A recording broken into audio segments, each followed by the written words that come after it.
লোকনাথ ব্রহ্মচারীর ১৩৪তম তিরোধান দিবস উপলক্ষে বিশ্ব শান্তির কামনায় নগর পরিক্রমা। রাজগঞ্জের আকারিগঞ্জ বানাভাষা আদি লোকনাথ মন্দির কমিটির এই বর্ণাঢ্য শোভাযাত্রার আয়োজন করেন। সোমবার বিশ্ব শান্তির কামনায় নগর পরিক্রমা করেন রাজগঞ্জের আকারিগঞ্জ বানাভাষা আদি লোকনাথ মন্দির কমিটি। শোভাযাত্রাটি মন্দির প্রাঙ্গণ থেকে শুরু হয়ে গন্ডার মোড়, রাধাবাড়ি, পুটিমারি ও বলরাম হয়ে ফের প্রায় ১০ কিলোমিটার পথ পরিক্রমা করে মন্দিরে এসে শেষ হয়। টোটো ও বাইক নিয়ে ওই নগর পরিক্রমায় প্রচুর ধর্মপ্রাণ মানুষ অংশগ্রহণ করেন। কমিটির সম্পাদক ভবতোষ দত্ত বলেন, প্রায় ৪০ বছর থেকে এখানে পুজো হয়ে আসছে। লোকনাথ ব্রহ্মচারীর ১৩৪তম তিরোধান দিবস উপলক্ষে আমাদের এই বিশ্ব শান্তির কামনায় নগর পরিক্রমা। এই পরিক্রমা আমাদের দ্বিতীয় বর্ষ। বিশ্ব শান্তি কামনার লক্ষ্যেই আমাদের এই পরিক্রমা। আজকে আমাদের এই মন্দিরের উৎসব শুরু হয়েছে গতকাল। আজকে হবে বিশ্ব শান্তি পরিক্রমা। ১০ কিলোমিটার পথে এই পরিক্রমা হয় আমাদের। সারা বিশ্বে যেন শান্তি বিরাজ করে এই উদ্দেশ্যে আমরা বাবা লোকনাথ দেবের কাছে প্রার্থনা করব।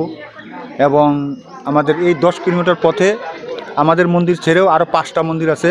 জগন্নাথ দেবের 2টো মন্দির আছে, আর রাধা গোবিন্দ মন্দির আছে একটি, আর একটি বাবা লোকনাথ দেবের মন্দির আছে। সব মন্দিরে আমরা পুজো দিব এবং প্রার্থনা করব সারা বিশ্বের জন্য শান্তি বিরাজ করে। ভক্ত সমাগম তো আমাদের তো সমস্ত গ্রামে বলা আছে, প্রায় আমরা আশা করছি ১,০০০ লোকের। মা বোনেরাই বিশেষ করে আমাদের এই অনুষ্ঠানে অংশগ্রহণ করে। ইতিমধ্যে প্রায় সবাই এসে পড়ছে, আরও আসতেছে।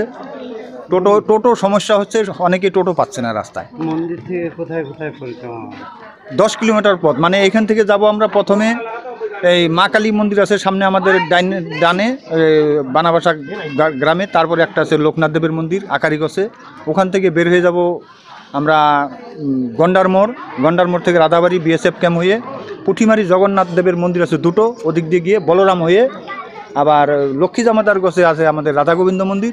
ওখানে লাস্ট পুজো দিয়ে আমরা মন্দিরে রিটার্ন করব। এরপরে অনুষ্ঠান কবে রয়েছে? প্রতিদিনই আমাদের সন্ধ্যায় কীর্তন আদি হয়, প্রতিটা পাশের সব গ্রামের লোক। আর ফাইনাল প্রোগ্রামটা আছে আমাদের রবিবার দিন, বাবা লোকনাথ দেবের ১৩৪তম তিরোধান স্মরণ উৎসব মহোৎসব। সেদিন কত ভক্তের সমাগম হবে?